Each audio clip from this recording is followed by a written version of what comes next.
حدیث کرتاس کے حوالے سے ہم نے دشمنان سیدنا فاروق اعظم رضی اللہ تعالیٰ عنہ پر 12 سوالات کیے تھے 12 اماموں کی نسبت سے. انشاءاللہ تعالیٰ صدقہ پنجہ چارہ قیامت تک ان کے جوابات نہیں لا سکتے، تو آج ہم خود چاہ رہے ہیں کہ ہم ان کی تھوڑی وضاحت کر دیں سنی احباب کے لیے.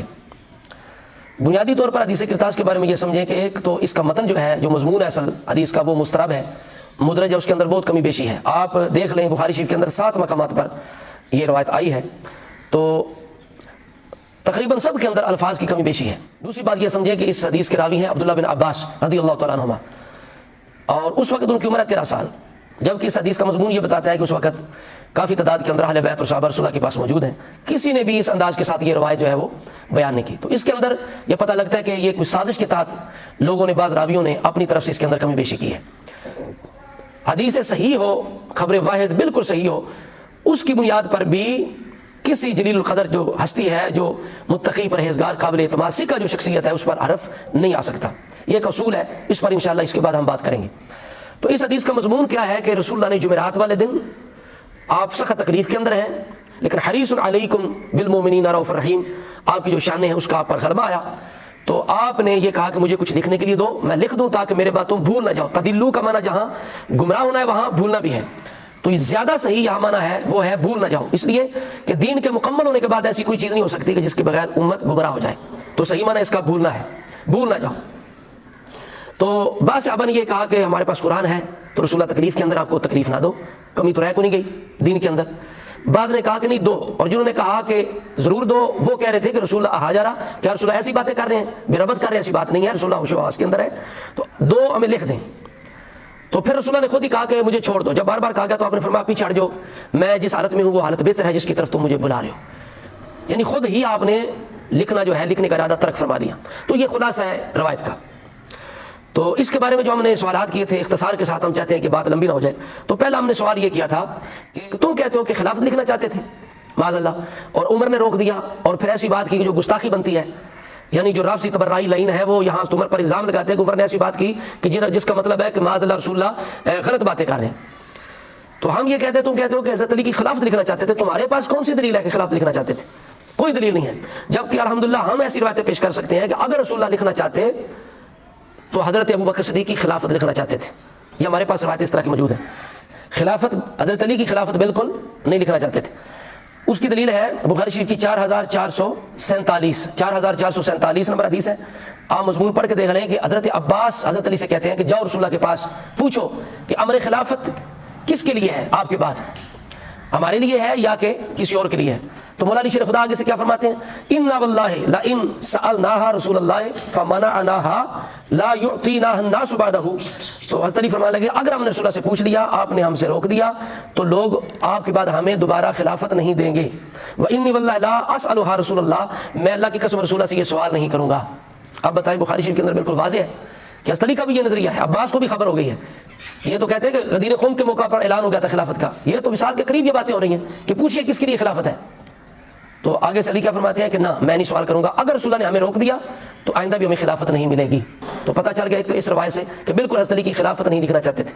ہاں اگر لکھنا چاہتے تو پھر حضرت ابو بکر صدیق کے لیے ہی لکھنا چاہتے. جس طرح کہ بخاری شریف یہ کتاب الاحکام ہے اور حدیث ہے 7217، اس کے اندر یہ بالکل واضح ہے. عائشہ صدیقہ رضی اللہ تعالی عنہا فرماتی ہیں کہ رسول اللہ نے یہ کہا کہ میں نے یہ ارادہ کیا کہ میں ابو بکر اور اس کے بیٹے کی طرف کو آدمی بھیجوں تاکہ فاحدہ میں عہد کر دوں، یعنی خلافت ان کے لیے مقرر کر دوں، لکھ دوں، متعین کر دوں. کیونکہ کوئی کہنے والا کہتا نہ پھرے، تمنا کرنے والا تمنا نہ کرتا پھرے. پھر خود ہی فرمایا یا اللہ ویدفع المؤمنون، پھر خود ہی فرمایا کہ اللہ بھی انکار کریں گے اور مومنین بھی انکار کریں گے. یعنی ابو بکر کے علاوہ کسی کی خلافت ہو ہی نہیں سکتی میرے بعد، صرف میرا ابو بکر ہے جس پر میرے صحابہ اجماع کر سکتے ہیں، اتفاق کر سکتے ہیں. تو رسول اللہ نے یہ فرما دیا، یعنی آپ کو پھر یقین ہو گیا کہ میرے بعد اب مجھے کوئی پریشانی نہیں ہے، میرے ابو بکر پر ہی میرے صحابہ جمع ہوں گے. یہ بخاری شریف کے اندر بات واضح ہے. اب مسلم شریف کے اندر اس سے بھی واضح الفاظ ہیں. تو یہ 6181 نمبر حدیث ہے. رسول اللہ فرماتے ہیں عائشہ صدیقہ سے کہ جاؤ اپنے باپ کو اور بھائی کو بلاؤ، حتی اکتب کتابا، میں ان کے لیے کتاب لکھ دوں.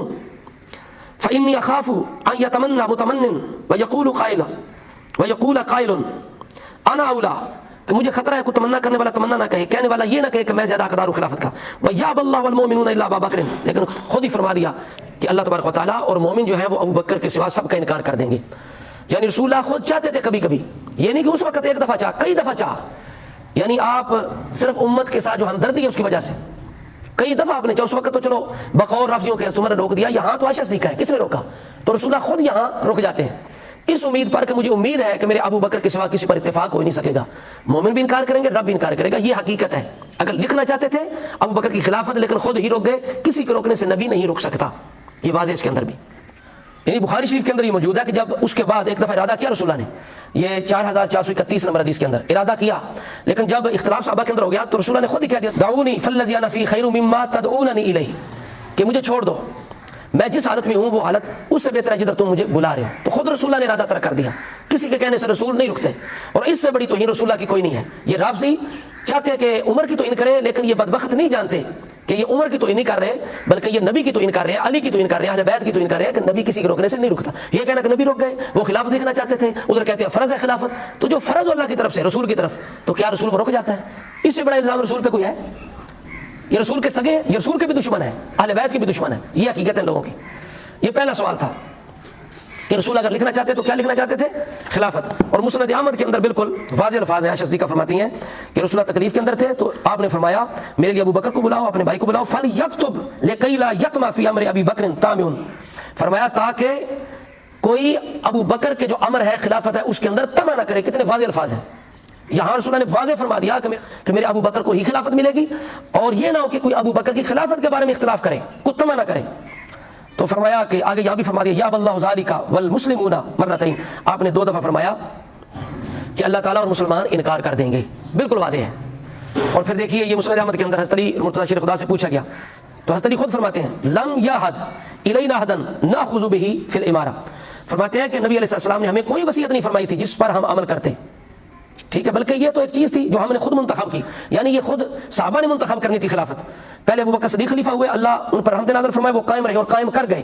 پھر عمر فاروق خلیفہ ہوئے، ان پہ اللہ کی رحمتیں ہوں کہ وہ قائم رہے، قائم کر گئے، یہاں تک کہ دین نے اپنی گردن رکھ دی، جو نہج البلاغہ کے اندر صریح فرماتے ہیں وہی الفاظ یہاں ہیں کہ دین جم گیا، مضبوط ہو گیا، ثابت ہو گیا، اس طرح ابو بکر عمر نے خلافت کی۔ تو یہاں حضرت علی بالکل واضح فرماتے ہیں کہ رسول اللہ نے ہمیں کوئی میرے لیے کوئی خاص وصیت نہیں کی۔ علی سے پوچھا گیا ہمیں کوئی ایسی بات بتائیے جو نبی علیہ السلام نے خصوصیت کے ساتھ آپ کے ساتھ بیان کی ہو، تو علی کیا فرماتے ہیں ما اسر الی شیئا خاتم الناس، کہ ایسی کوئی چیز رسول اللہ نے میرے ساتھ خاص نہیں بیان کی جو رسول کی جو لوگوں سے چھپائی ہو، کہ لوگوں سے چھپا کے خاص میرے لیے کوئی وصیت کی ہو یا مجھے کوئی اندر والا کو خاص دین دے گئے ہو، جس طرح آج تبرئی رافضی کہتے ہیں کہ وہ اپنے اصل دین کا اظہار نہ کر سکے علی، ایسی کوئی بات علی خود انکار کر رہے ہیں کہ کوئی میرے لیے خاص وصیت نہیں ہے، میں اس معنی میں کوئی وصی نہیں ہوں رسول اللہ کا، خلافت کے لحاظ سے میں وصی نہیں ہوں، اگر وہ وصی ہے تو ابو بکر صدیق ہے۔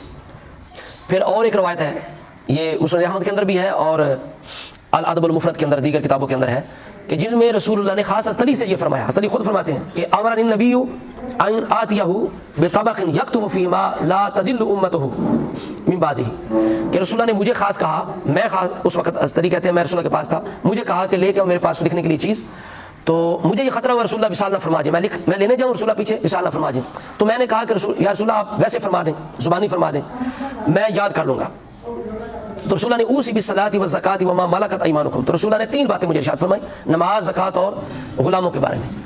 تو آپ دیکھیں یہاں خاص حضرت علی کو حکم ہو رہا ہے، اور حضرت علی لے کے نہیں آئے بلکہ کہا زبانی بتا دیں، تو اگر اتنی ضروری بات تھی بقول رافضیوں کے تو زبانی رسول اللہ بتا دیتے وہاں بھی، تو حضرت علی نے یہ کہا زبانی بتا دیں میں یاد کر لوں گا، تو رسول اللہ نے کیا بتا دیا؟ نماز، زکوٰۃ اور غلاموں کے بارے میں، یہ 3 چیزیں رسول اللہ نے بتائیں۔ تو اسی طرح کئی روایتوں کے اندر اس طرح کی باتیں، اور کئی دفعہ رسول اللہ نے ابو بکر صدیق کی خلافت لکھنے کا ارادہ کیا، لیکن پھر یقین کے ساتھ کہ ابو بکر کے علاوہ کسی کو مانیں گے نہیں میرے بعد خلافت کے لیے میرے صحابہ، رسول اللہ کو تسکین ہوگی تو آپ نے اس کے بعد ارادہ ترک فرما دیا۔ اب دوسرا سوال ہم نے یہ کیا تھا کہ کیا دین مکمل نہیں ہو گیا تھا؟ تو جب دین مکمل ہو گیا، الیوم اکملت لکم دینکم، کہ جب دین مکمل ہو گیا تو پھر ایسی کوئی چیز باقی نہیں رہ سکتی کہ جس کے بغیر نبوت اور رسالت مکمل نہیں ہوئی یا امت گمراہ ہو جائے۔ اس لیے میں نے عرض کیا کہ تدلو کا معنی جہاں گمراہ ہونا ہے وہاں بھولنا بھی ہے، تو لہذا یہاں صحیح جو معنی ہے وہ یہ ہے کہ میرے کہ تاکہ تم بھول نہ جاؤ، کہ ضروری جو باتیں وہ بھول نہ جاؤ، میں دوبارہ ان کا تکرار کر دوں، تاکید کر دوں۔ تکرار کے لیے تھا، نہ کہ وہ کوئی نئے سرے سے حکم تھا کہ جس کے بغیر دین پہلے مکمل ہو گیا تھا پھر ناقص ہو گیا تھا تو آپ کو کمی رہ گئی تھی، ایسی کوئی بات نہیں ہے۔ یہ دوسرا سوال تھا۔ اور تیسرا ہمارا سوال تھا کہ کیا نبی روک سکتا ہے، روکنے سے روک سکتا ہے؟ تو اس وجہ سے ہم عرض کرتے ہیں کہ یہ حضرت عمر کی توہین نہیں کرتے، یہ ظالم جو ہے بدبخت، یہ دین کے دشمن، یہ رسول اللہ کی توہین کرتے ہیں، یہ علی نبی کی توہین کرتے ہیں کہ معاذ اللہ نبی کسی کے کہنے سے روک گیا۔ ادھر کہتے ہیں امامت فرض ہے تو پھر کہتے ہیں روک گئے، تو یہ کہنا کہ رک گئے کسی کے روکنے سے یہ توہین ہے، نبی نہیں رک سکتا، اللہ تعالیٰ کا حکم ہے یا ایھا الرسول بلغ ما انزل الیک من ربک وان لم تفعل فما بلغت رسالتہ، اے نبی پہنچا دو اللہ کی طرف سے جو تم پر نازل کیا گیا ہے، اگر تم نے یہ نہ کیا تو تم نے نہیں پہنچایا، دین پہنچا ہی نہیں۔ تو اس وجہ سے یہ کہنا بالکل غلط ہے اور خود رسول اللہ کی توہین ہے۔ چوتھا سوال ہمارا یہ تھا کہ کیا رسول اللہ کی اس وقت وفات ہو گئی تھی؟ تو یقیناً اس وقت وفات نہیں ہوئی، اس لیے کہ حدیث کے اندر یہ الفاظ ہیں، ابن عباس فرماتے ہیں یوم الخمیس وما یوم الخمیس، کہ جمعرات کا دن، کیا ہے جمعرات کا دن؟ تو جمعرات کے دن کا یہ واقعہ ہے، اور رسول اللہ اس کے بعد ہمارے نزدیک جو ہے وہ 4 دن حیات رہے، اور رب کے نزدیک 17 کو آپ کا وصال ہے، تو تقریباً کتنے دن بنتے ہیں؟ 8-9 دن بنتے ہیں۔ تو اس وجہ سے اگر کوئی ضروری بات تھی اس وقت آپ پر بیماری کا غلبہ تھا، تکلیف کے اندر تھے، تو بعد میں لکھوا دیتے۔ تو یہ الزام صحابہ پہ لگانا یہ صحابہ کے ساتھ زیادتی نہیں ہے، بلکہ اصل میں اپنے ساتھ ظلم ہو جاتی ہے، اپنی آخرت برباد کرنا ہے، بہانوں سے صحابہ کی توہین کرنا، یہ ظلم ہے اپنے ساتھ۔ تو اتنا ظلم اپنے ساتھ نہیں کرنا چاہیے۔ صحابہ کی شانوں میں کوئی فرق نہیں ہے، وہ تو گزر گئے، وہ تو رسول اللہ کے پاس تشریف فرمائے روزہ کے اندر، انہیں تو کوئی پرواہ نہیں ہے۔ آپ اسی طرح کوئی چاند کی طرح منہ کر کے تھوکے، سورج کی طرح منہ کر کے تھوکے تو اپنے منہ پہ تھوک پڑے، تو یہ اپنا منہ گندا کرنا ہے، اپنی آخرت گندی کرنا ہے، تو اس سے باز رہنا چاہیے۔ اگلا سوال 5واں ہمارا یہ تھا کہ کیا خاص عمر کو کہا، خاص عمر سے کہا کہ لے کے آؤ؟ ایسی بات نہیں ہے، بلکہ الفاظ ہیں کہ ایتونی، یہ جمع ہے، لاؤ میرے پاس، سب کو حکم ہے۔ اگر ایک گنہگار ہے، معاذ اللہ عمر گنہگار ہے، سب گنہگار ہیں، سب کو ایک جیسا حکم ہے، صرف حضرت عمر کو نہیں ہے۔ اور ہم نے مسند احمد کی جو روایت پیش کی اس کے اندر خاص حضرت علی کہتے ہیں مجھے رسول اللہ نے فرمایا، لیکن حضرت علی کہتے ہیں مجھے یہ خوف رسول اللہ وصال نہ کر جائے، تو میں نے کہا زبانی فرما دیں تاکہ میں یاد رکھ لوں، تو رسول اللہ نے فرما دیا نماز کا، زکوٰۃ کا، غلاموں کا۔ تو اس وجہ سے یہاں حضرت عمر سے خاص حکم نہیں ہے۔ تو اب دوسری طرف دیکھیں حدیبیہ کے مقام پر جب حضرت علی لکھ رہے تھے وہ معاہدہ، تو رسول اللہ لکھا گیا، تو انہوں نے اعتراض کیا کہ ہم آپ کو اللہ کا رسول تو مانتے نہیں، محمد بن عبداللہ لکھیں، تو رسول اللہ نے حضرت علی سے کہا یہ مٹا دیں اور محمد بن عبداللہ لکھیں۔ 2699 نمبر حدیث ہے بخاری شریف کے اندر، مسلم شریف کے اندر بھی ہے۔ تو حضرت علی متعاشر خدا نے رسول اللہ کی بات نہیں مانی، لیکن یہاں اہل سنت و جماعت، یہی تو خوش بختی ہماری کہ ہم کسی صحابی کی توہین نہیں کرتے۔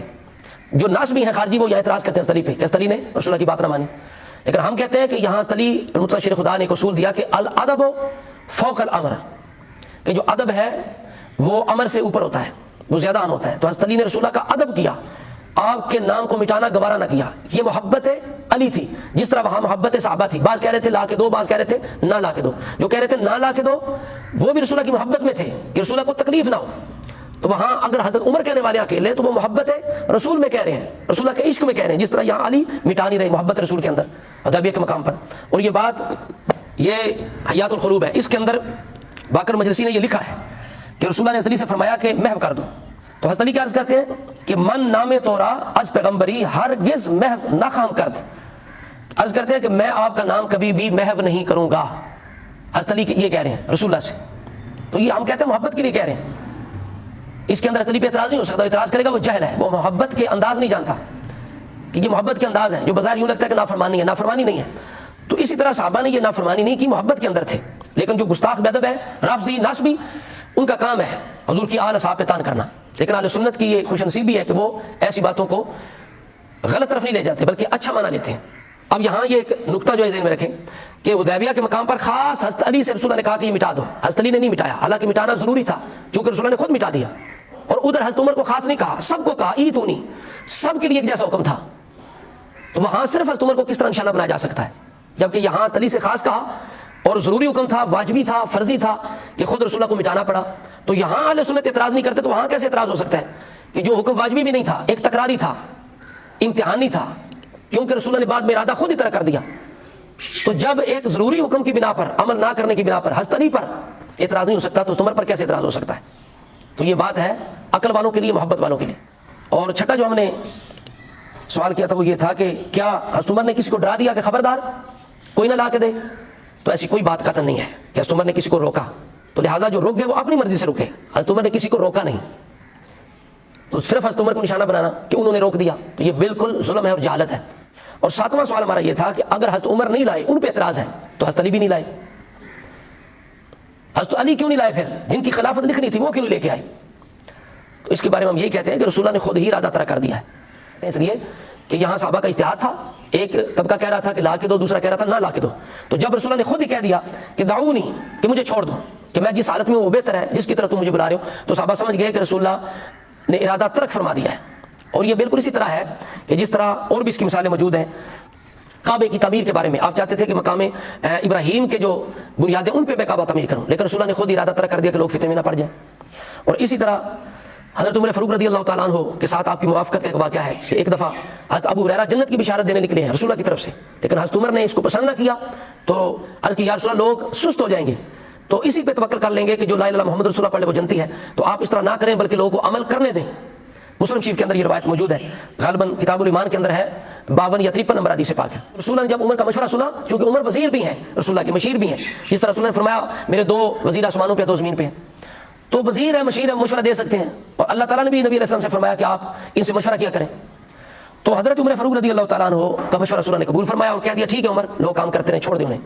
تو اس طرح کر کے اور مثالیں موجود ہیں، اور اس طرح کے کہ جن کے اندر رسول اللہ نے ایک بات کا ارادہ فرمایا اور ترک کر دیا، تو لہذا یہ کہنا بالکل درست نہیں ہے کہ رسول اللہ جو کہیں گے وہ ضروری کر کے رہیں گے، ایسی بات نہیں۔ کئی ایسے مقامات ہیں کہ جہاں رسول اللہ نے ایک چیز کا ارادہ کیا اور خود ارادہ ترک فرما دیا، اس کے علاوہ اور بھی ایسے مقامات موجود ہیں۔ اور 8واں ہمارا سوال یہ تھا کہ کیا حاجہ عمر نے کہا، جس کی وجہ سے تبرئی رافضی کہتے ہیں کہ عمر نے معاذ اللہ گستاخی کر دی کہ رسول اللہ بے تکی باتیں کر رہے ہیں۔ پہلی بات تو یہ ہے عمر نے یہ نہیں کہا، بلکہ الفاظ حدیث کے فقالوا ما شانہ حاجرہ، تو قالوا لفظ آیا ہے، یہ ایک کہنے والا نہیں تھا، کئی کہنے والے تھے، اور یہ دوسری جماعت کہنے والی تھی جو اس کے حق کے اندر تھی کہ آپ کو لا کر دیا جائے لکھنے والا سامان۔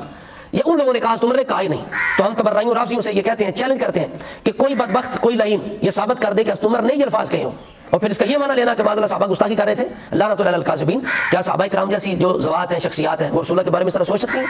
جن کی تربیت رسول اللہ نے کی ہے، جن سے اللہ تعالیٰ رضا کا وعدہ کرے، وہ رسول اللہ کی توہین کر سکتے ہیں؟ جو اس طرح کی باتیں کرتے ہیں خود ان کے ذہنوں کے اندر غلاظت ہے، وہ خود گستاخ بے ادب ہے، اور جیسے کوئی بندہ ہوتا ہے اسے ویسے نظر آتا ہے، اپنے منہ نظر آتا ہے۔ تو ایسی بات قطع نہیں ہے، صحابہ نے کوئی گستاخی نہیں کی، نہ حضرت عمر کے یہ الفاظ ہے، نہ اس کا یہ غلط معنی بنتا ہے، بلکہ کہنے والے یہ کئی لوگ تھے، اور وہ جماعت تھی، وہ طبقہ تھا جو لانے کے حق کے اندر تھا۔ 9واں سوال ہمارا یہ تھا کہ کیا حسبنا کتاب اللہ، یہ عمر نے کہا، یہ عمر نے کہا تھا؟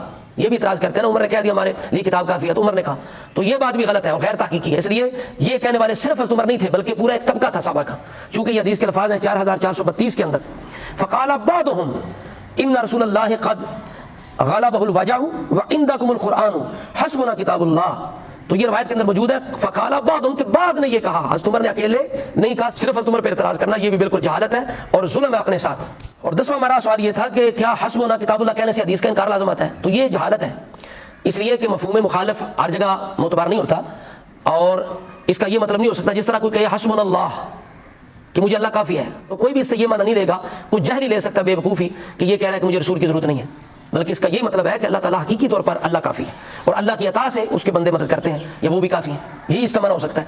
تو حسبنا کتاب اللہ ایک تو حضرت عمر اکیلے کہنے والے نہیں ہیں، صحابہ کا ایک طبقہ جس طرح میں نے عرض کیا کہ فقال بعضهم، بعض نے کہا کہ حسبنا کتاب اللہ کہ ہمیں کتاب کافی ہے، حضرت عمر اکیلے نہیں ہیں۔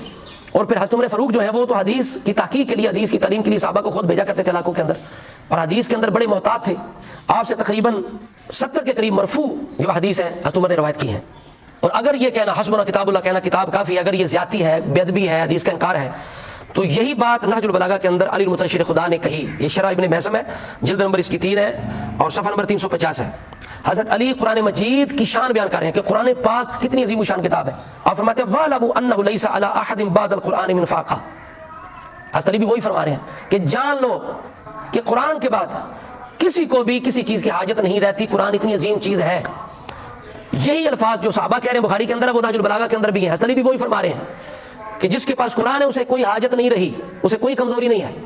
اصل میں بات کیا ہے، ان لوگوں کو اتنی تکلیف کیوں ہوتی ہے جب قرآن کی بات کی جائے؟ ایک تو ان کا مذہب قرآن سے ثابت نہیں ہوتا، پھر قرآن کے بارے میں ان کا جو عقیدہ ہے معاذ اللہ، طرح طرح کی باتیں انہوں نے کی ہیں، قرآن کو صحابہ نے بدل دیا معاذ اللہ۔ اہل سنت الحمدللہ یہ عقیدہ نہیں رکھتے، بلکہ کہتے ہیں یہ قرآن بالکل اصلی ہے۔ اور پھر یہ بھی حضرت علی نہج البلاغہ کے اندر فرماتے ہیں کہ یہ قرآن ثقل اکبر ہے، رسول اللہ نے فرمایا نا ترکت فیکم الثقلین، دو باری چیزیں چھوڑے جا رہا ہوں، تو صلی فرماتے ہیں ثقل اکبر قرآن ہے۔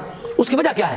اس کی وجہ یہ ہے کہ یہ اصول کافی کے اندر روایتیں موجود ہیں، ہمارے وہاں بھی یہ اصول ہے کہ بھائی قرآن اصل ہے۔ اب حدیث جو ہے چونکہ قرآن کے اندر رد و بدل نہیں ہو سکتا، یہ بالکل اسی طرح ہمارے پاس موجود ہے۔ حدیث جو ہے وہ روایت کرنے والے عام انسان ہیں آگے، تو جو حدیث قرآن کے مطابق ہوگی وہ صحیح ہوگی، جو قرآن کے مطابق نہیں ہوگی وہ جھوٹ ہوگی۔ یہ تو روایتیں اصول کافی کے اندر ہے بے شمار۔ تو اس وجہ سے قرآن کو بنیاد کہا جاتا ہے اور قرآن کو کافی کہا جاتا ہے کہ بھائی قرآن ہو تو پھر پریشانی نہیں ہے، حدیث کی بھی جانچ پڑتال ہو جائے گی، نہ کہ یہ مطلب ہے کہ معاذ اللہ حدیث کا انکار کرے صحابہ۔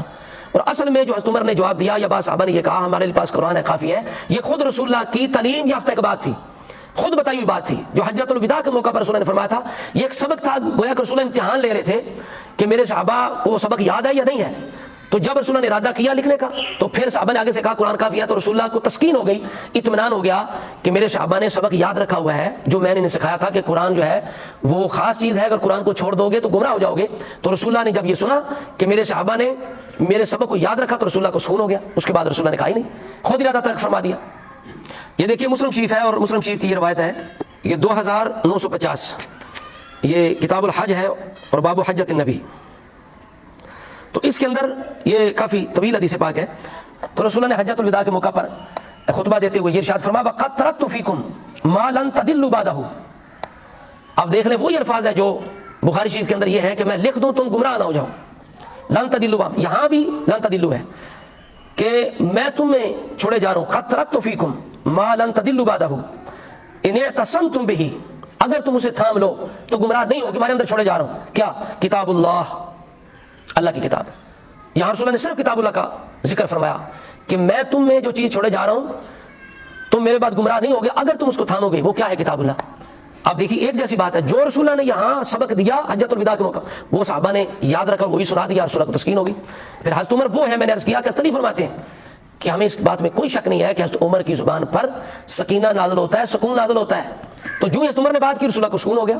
تو یہ تو حضرت عمر کی شان ہے نہ کہ عیب ہے کہ حضرت عمر ایسی شان والے ہیں کہ رسول اللہ حضرت عمر کی بات سے موافقت کرتے ہیں، مطابقت کرتے ہیں، پسند کرتے ہیں۔ جو عمر کہتے ہیں، وزیر جو ہوئے، مشیر جو ہوئے، رسول اللہ کو پسند آ جاتی ہے، خاموش ہو جاتے ہیں، عمر کی بات کو پسند کرتے ہیں۔ 11واں ہمارا سوال یہ تھا کہ رسول اللہ 4 دن حیات رہے، اہل سنت کے مطابق 4 دن حیات رہے، تو رسول اللہ نے بعد میں بھی بالکل نہیں لکھا۔ اگر لکھنا ضروری ہوتا تو بعد میں رسول اللہ لکھ دیتے، اگرچہ یہ پہلے سوالات کے ضمن میں چیز آ گئی۔ تو یہ 11واں سوال ہم نے کیا۔ 12واں سوال ہم نے یہ کیا تھا کہ کیا لکھنا ضروری تھا؟ تم کہتے ہو کہ وہ کاغذ قلم نہ آیا تو وہ بات رہ گئی، کیا لکھنا ضروری تھا؟ اس کے بارے میں تمہارے پاس کون سی دلیل ہے کہ لکھنا ضروری تھا؟ جبکہ مسند احمد کے حوالے سے ہم نے عرض کیا کہ حضرت علی کہتے ہیں مجھے رسول اللہ نے کہا کہ لاؤ میں لکھ کے دوں، تو مجھے خطرہ ہوا کہیں وصال نہ فرما دے، تو میں نے کہا آپ ویسے فرما دیں میں یاد رکھ لوں گا۔ تو رسول اللہ نے فرما دیا کہ نماز، زکوٰۃ اور غلاموں کا خیال کرنا۔ تو لہٰذا اگر اس موقع پر کوئی چیز ایسی ضروری ہوتی تو رسول اللہ زبانی فرما دیتے، لکھنا کوئی ضروری نہ ہوتا، جس طرح حضرت علی کو رسول اللہ نے زبانی یہاں فرما دیا۔ تو یہ 12 سوالات تھے جو ہم نے رافیوں پہ کیے، انشاءاللہ صدقہ پنجہ چارہ دائی کبھی جواب نہیں لا سکیں گے، تو ہم نے خود ان کی وضاحت کر دی اہل سنت کے احباب کی سہولت کے لیے۔ تو انشاءاللہ تعالی ہم اس کے بارے میں ایک بیان جاری کریں گے کہ صحابہ کرام پر ایسی باتوں کی بنیاد پر جو سکہ ہستیاں ہوتی ہیں، شخصیات ہوتی ہیں جن کی پرہیزگاری قطعی ہوتی ہے، ان پر ایسی باتوں کی وجہ سے حرف نہیں آ سکتا۔ اہل سنت کا کیا انداز ہے اس کے بارے میں انشاءاللہ ہم عرض کریں گے۔ دعا کرتے اللہ تبارک و تعالی ہمیں عقیدہ اہل سنت پر رکھے، حضور کی آل اصحاب کی سچی غلامی، محبت اور ادب کرنے کی توفیق عطا